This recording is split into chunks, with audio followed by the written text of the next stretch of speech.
O ministro Alexandre de Moraes pode decidir ainda hoje se as explicações apresentadas pela defesa de Jair Bolsonaro são suficientes diante de um possível descumprimento das medidas cautelares impostas ao ex-presidente. A repórter Janaína Camelo, direto de Brasília, chegando com as últimas informações. Qual a perspectiva final, Janaína, para essa decisão? Bem-vinda, boa noite. Muito boa noite para você, Thiago. Boa noite a todos que estão nos assistindo. Uma expectativa muito grande, né, com relação a essa análise do ministro Alexandre de Moraes sobre os esclarecimentos que foram dados pela defesa de Jair Bolsonaro, se o ex-presidente descumpriu uma medida cautelar ou não, né? A medida cautelar específica com relação à utilização de redes sociais, né? Uma das medidas cautelares impostas a ele na última sexta-feira foi a não usar as redes sociais, além de estar usando ali tornozeleira eletrônica, se recolher durante a noite no domicílio. Uma das medidas, não é uma das medidas cautelares, a questão de conceder entrevista à imprensa, né? E essa é a grande dúvida aí da defesa de Jair Bolsonaro, tanto que pediu nesses esclarecimentos enviados a Moraes ontem, fez esse pedido para que o ministro também esclareça com relação à concessão de entrevista por parte do ex-presidente, porque, só relembrando essa história toda, Thiago, na última segunda-feira, o ex-presidente Jair Bolsonaro, ele iria dar uma entrevista a um veículo de imprensa e, por via das dúvidas, esse veículo de imprensa peticionou aqui no STF para saber se poderia repercutir essa entrevista em redes sociais, porque esse era o intuito desse veículo de imprensa. Acabou que, então, o ministro Alexandre de Moraes, nesse mesmo momento ali, deu um despacho reiterando que uma das medidas cautelares era a não utilização de redes sociais, até também por intermédio de terceiros também não poderia, e acrescentando que também não poderia ser transmitido trechos de áudios, vídeos, de entrevistas também por redes sociais, mesmo que de terceiros. E isso foi naquele exato momento em que Bolsonaro ia dar ali uma coletiva de imprensa organizada pela oposição na Câmara dos Deputados. Então ele foi aconselhado pelos advogados a não conceder essa entrevista de imprensa. Acabou que, no fim das contas, ele falou com a imprensa que estava ali bem rapidinho, dizendo que estava sendo muito humilhado, mostrou a tornozeleira eletrônica, enfim. Aí veio um segundo despacho do ministro Alexandre de Moraes pedindo esses esclarecimentos aí à defesa de Bolsonaro, porque ele reuniu ali prints dessa fala de Bolsonaro que foram publicados em vários perfis nas redes sociais, incluído de veículos de imprensa, perfis até do próprio filho do ex-presidente Eduardo Bolsonaro. Então, a defesa ontem prestou esses esclarecimentos e disse o seguinte, Thiago, nesse documento entregue aqui ao STF ao ministro Alexandre de Moraes, os advogados negaram que Bolsonaro tenha descumprido a cautelar, disse que o ex-presidente cessou a utilização das suas redes sociais e também determinou que terceiros também suspendesse qualquer tipo de acesso, disse que em nenhum momento e de nenhuma forma, ao que se entendeu, foi proibido que o ex-presidente concedesse entrevistas. A defesa argumentou que naquela primeira decisão imposta na sexta-feira, na operação, uma das medidas cautelares não dizia ali, o ministro não esclarecia ali que ele não podia conceder entrevistas, que não podia ser transmitido transcrição de entrevistas em redes sociais, mesmo que de terceiros, enfim. E aí a defesa escreve aí nesse esclarecimento que a replicação de declarações por terceiros em redes sociais não pode ser controlada, que por isso é alheio à vontade ou ingerência do ex-presidente, que assim Bolsonaro não pode ser punido. Foi o que a defesa do ex-presidente alegou ao ministro Alexandre de Moraes. Agora essa expectativa sobre uma decisão que pode sair em breve, viu? E no meio dessa expectativa, Janaína, um grupo de partidos divulgou uma nota conjunta em defesa dos ministros do STF e em repúdio às sanções impostas pelo governo dos Estados Unidos. Qual o conteúdo desse documento?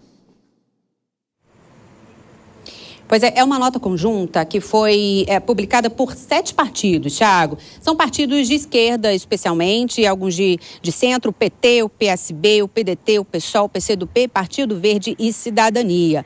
É uma nota repudiando a decisão do governo dos Estados Unidos de suspender vistos de ministros aqui da Suprema Corte, né? 8 ministros ali, no caso, incluindo o ministro Alexandre de Moraes. Então, nessa carta conjunta, os partidos dizem o seguinte, que isso foi um gesto indevido, agressivo e sem precedentes nas relações bicentenárias de Brasil e Estados Unidos. E que a medida torna-se ainda mais grave por sua manifestação política, configurando uma ingerência espúria no processo democrático brasileiro e um ataque à soberania nacional. Esse foi o conteúdo dessa carta aí, que foi anunciada, publicada por partidos ali, especialmente de esquerda. Tchau. Perfeito. Janaína Camelo, então ficamos na expectativa. A qualquer momento você volta com mais informações. Vou chamar já as nossas comentaristas nessa quarta-feira. Deise Ciocari chegando aqui nos estúdios. No nosso telão, a Dora Kramer junto com a gente, como sempre.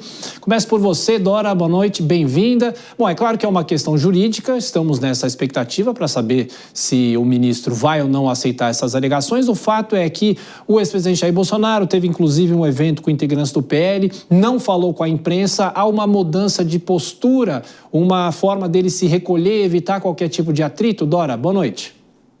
Boa noite, Thiago, boa noite, Deise, boa noite a todos. Pois é, né? Porque é o tal negócio. Seguro morreu de velho. Portanto, ele nesse momento, claro, até a resposta do ministro Alexandre de Moraes, ele precisa se recolher, vai pro 8, né? Para que não seja penalizado com 80. E o ministro pode ter 3 tipos, só consigo imaginar aqui 3 tipos de reação.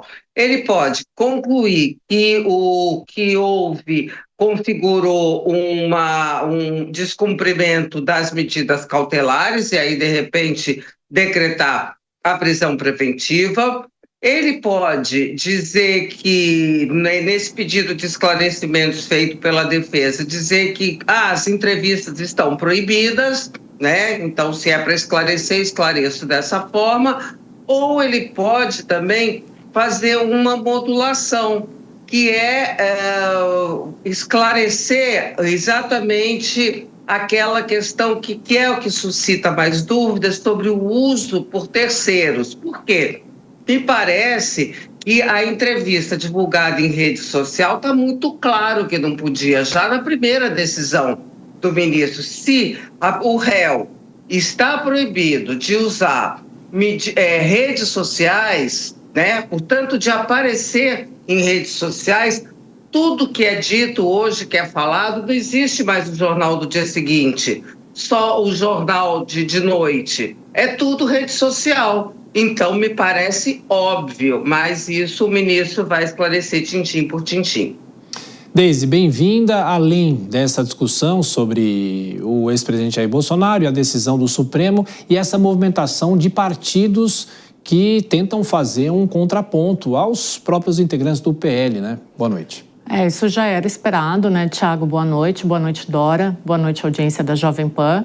Essa movimentação dos partidos, ela já era esperada, né? A gente tem hoje essa divisão muito clara aí no Congresso Nacional. O que me chama a atenção no meio desse processo todo é o fato de o STF utilizar essas medidas cautelares mais como uma simbologia de punição e não como um acompanhamento do processo ou até uma proteção do processo, né? A medida cautelar agora ela está sendo utilizada para colocar medo mesmo nas pessoas, né? Para colocar medo, no caso aqui, no ex-presidente Jair Bolsonaro. Isso acaba gerando essas diversas reações que a gente deve ver até o final do processo, mas eu fico me perguntando até onde vai isso, porque, ok, ele não pode utilizar as redes sociais, mas o STF também está querendo que ele se responsabilize pelo conteúdo de terceiros. Então, aí a gente vai cruzando uma linha que eu poderia dizer que quase beira a censura, né? Porque não tem como ele controlar ainda mais, como a Dora falou, né? A questão das mídias sociais, que ganharam muito mais força dos anos para cá, mas não tem como ele controlar o conteúdo de terceiros. Então, me parece que as regras, elas precisam ficar mais claras para que cada um possa entender exatamente qual é o seu papel nessa história. Porque, do jeito que está, eu acho que tem uma zona cinzenta aí que pode se tornar muito perigosa.